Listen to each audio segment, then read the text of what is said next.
Yine eskisi gibi olacağız. Böyle bir duruma düşmek ne kadar ağır, öyle değil. Ama sana bir teklifim var. Önceki analizlerimizde Ecmel'in Cihan'ın tarlalarını yakacağını söylemiştik. Tarlalar yandığı için Albora köylüleri zor durumda kalacaklar ve Ecmel'e düşman olacaklar. Cihan tarlaların yandığını konaktan görecek ve Ecmel'in bu hamlesine karşı büyük bir hamle yapacak.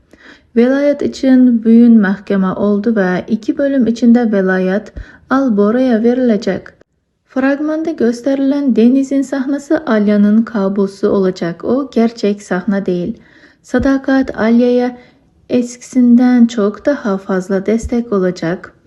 Ayrıca yeni bir oyuncu diziye dahil olacak. Oyuncunun şu anlık hangi karakteri canlandıracağı belli değil. Yan rol içinde olabilir. Birkaç bölüm içinde hep beraber göreceğiz. Nadim ise önümüzdeki bölümlere doğru diziye veda edecek.